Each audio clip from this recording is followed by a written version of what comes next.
अब आप चाहें तो ये कह लें कि अक्षय कुमार का समय खराब चल रहा है या फिर इन दिनों वो जो भी फैसले ले रहे हैं एक के बाद एक गलत साबित हो रहे हैं।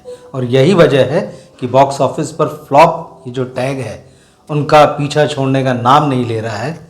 उनकी नई फिल्म सरफिरा के बाद में अभी महीना भर ही हुआ होगा बड़ी मुश्किल से, खेल खेल में रिलीज़ हो गई, 15 अगस्त को रिलीज़ हुई। और इस बार मामला यह है कि फिल्म अच्छी होने के बावजूद, अच्छी से मेरा मतलब कि देखने लायक होने के बावजूद जो है इस फिल्म को दर्शक नहीं मिल रहे हैं। एक तरफ जो स्त्री 2 14 तारीख की रात को रिलीज़ हुई, उसका पहले दिन का बॉक्स ऑफिस कलेक्शन जो है वो 50 से 60 करोड़ के बीच में है। वहीं अक्षय कुमार की जो फिल्म है खेल खेल में, मल्टी स्टारर भी आप इसे कह सकते हैं, उसने बमुश्किल 5 करोड़ की ओपनिंग ली है। और ख़ास बात यह है कि ये फिल्म अक्षय की पिछली फिल्मों से काफ़ी बेहतर है, एंटरटेनिंग है। राइटर डायरेक्टर मुदस्सर अजीज़ ने जो गड़बड़ियाँ की है उनकी बात हम छोड़ देते हैं फिलहाल, लेकिन अगर सिर्फ अक्षय कुमार की बात करें तो वो जॉर्ज क्लूनी वाले अंदाज में जो इसमें उन्होंने अपनाया हुआ है, वो गेटअप, उस तरह का लुक जो है वो अच्छे लगे हैं। और उनकी कॉमिक टाइमिंग अच्छी है। नॉर्मली उनकी एक्शन फिल्में जो है इधर फ्लॉप रही हैं और लोग बहुत दिनों से कह रहे थे कि अक्षय को जो है वो कॉमिक रोल में आना चाहिए। इस फिल्म में वो कॉमिक रोल में आए हैं, लेकिन बावजूद इसके कि ये फिल्म होल्ड करती है दर्शकों को, ये फिल्म बॉक्स ऑफिस पर चलने वाली नहीं है। हाँ, एक बात ज़रूर है कि ये फिल्म रीमेक है। ये बात काफ़ी सामने आ चुकी है कि 25 करीब इसके रीमेक हो चुके हैं। ओरिजिनल इटालियन फिल्म है परफेक्ट स्ट्रेंजर्स करके, कई भाषाओं में उसका रीमेक हुआ है। और अक्षय के साथ जो कुछ समस्याएं हैं वो यही है कि एक तो उनके ऊपर ये टैग लग गया है कि वो रीमेक फिल्में करते हैं, साल में 4 फिल्में लाते हैं। वो तो चलिए बहस का मुद्दा है, अक्षय कह रहे हैं कि भाई मैं तो करता रहूँगा, और दर्शक उनको लगातार खारिज कर रहे हैं कि भाई आपको इतना नहीं देखना है।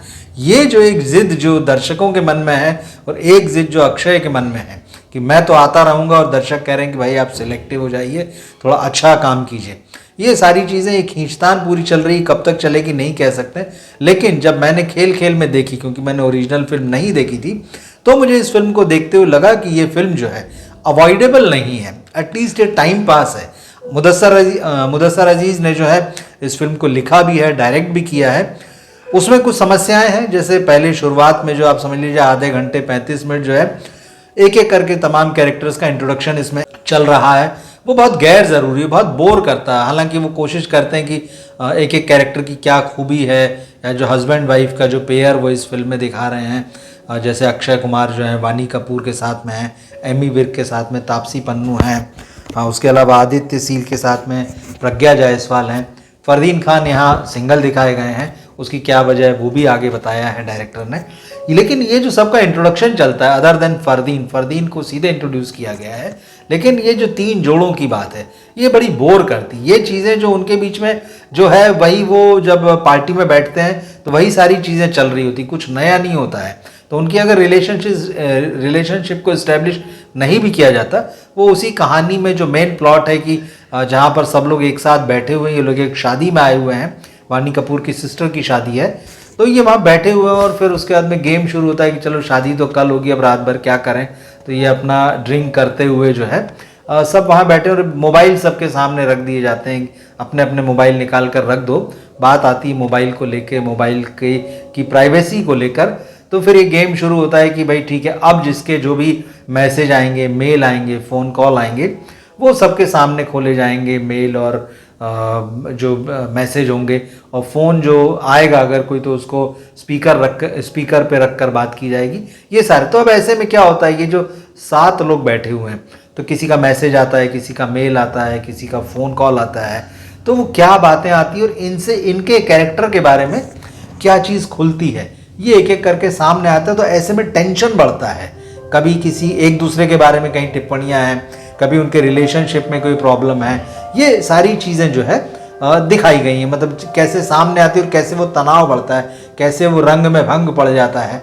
तो ये सब चीज़ें हैं। तो एक तरीके से आप देखें तो ऐसा नहीं कि बहुत थ्रिलर टाइप का एलिमेंट है, बेसिकली टाइम पास है और थोड़ा सा इंटरेस्ट पैदा होता है। ठीक है, देखें अब क्या होता है, अब किसका मैसेज आया, किसका फ़ोन आया, किस तरह से उनके बीच में टेंशन बिल्डअप हो रहे हैं। और जैसे कि होता है कि हर आदमी जो सामने दिख रहा है वो वैसा ही नहीं होता है, उसके पीछे भी कुछ चेहरे होते हैं। वो जो दूसरों से छुपा के रखता है, वो अपने खुद से छुपाता है, परिवार से छुपाता है या समाज से छुपाता है, वो चीज़ें एक एक करके सामने आती हैं।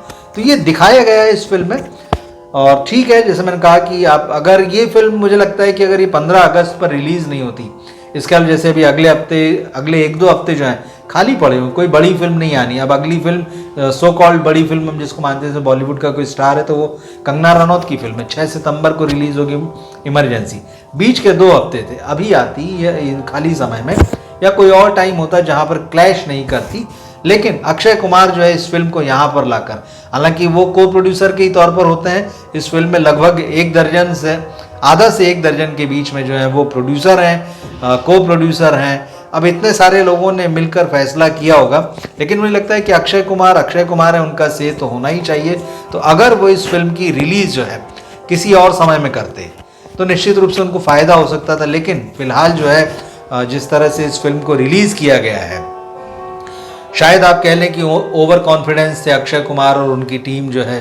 अक्षय का काम अच्छा है, लेकिन काम अच्छा होना उनका चल नहीं रहा है। कहने को उन्होंने सरफिरा में भी अच्छा काम किया था, फिल्म भी कई लोगों को बहुत पसंद आई थी कि यार अच्छी फिल्म है, अच्छा रीमेक है। लेकिन बात वही, अक्षय को जो चीज़ बार बार मार रही है वो है एक तो उनका रीमेक फिल्मों में काम करना, ज़रूरत से ज़्यादा ओवर एक्सपोजर उनका हर जगह आप दिखाई दे रहे हैं। हर तीसरे चौथे महीने में, अभी तो 1 ही महीना हुआ है फिल्म आके, और वो फ्लॉप हो गई थी। उसके बाद फिर एक और आप फ्लॉप लेकर आ रहे हैं। बीच में उन्होंने कुछ कंट्रोवर्शियल बयान भी दे दिए कि भाई जब तक शूट नहीं कर देते मैं काम करता रहूँ, इस तरह की चीज़ें।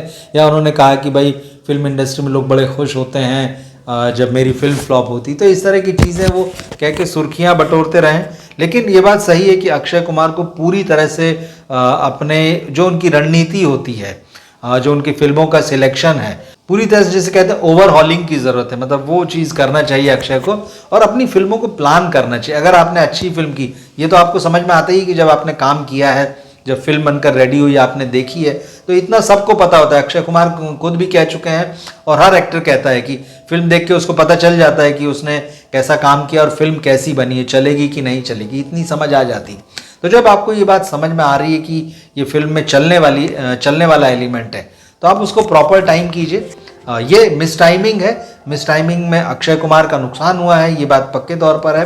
अब ये फिल्म जब OTT पर आए तो मैं ज़रूर रिकमेंड कर सकता हूँ कि ठीक है, अगर आप हॉल में नहीं भी देखते हैं, और अगर आपने ओरिजिनल फिल्म नहीं देखी, क्योंकि भारत में ही साउथ में इसका 3-4 रीमेक हो चुके हैं, OTT प्लेटफॉर्म्स पर ये फिल्म है। लेकिन अगर आपने ओरिजिनल फिल्म नहीं देखी है तो कहीं ना कहीं खेल खेल में जो है आप टाइम पास की तरह उसको जो है देख सकते हैं। इंतज़ार कीजिए। अक्षय कुमार के बारे में आप क्या सोचते हैं? क्या वाकई उनको जो बातें मैंने कही, जो बदलाव मैंने सजेस्ट किए हैं, उन्हें बदलने की ज़रूरत है, या फिर आपकी तरफ से भी कुछ सुझाव है? कमेंट बॉक्स में लिखकर आप ज़रूर बताइएगा। ये वीडियो आपको कैसा लगा, अपने दोस्तों और फैमिली में से शेयर कीजिए, हमारे चैनल सब्सक्राइब कीजिए। मिलते हैं फिर हम अगले वीडियो में। नमस्कार।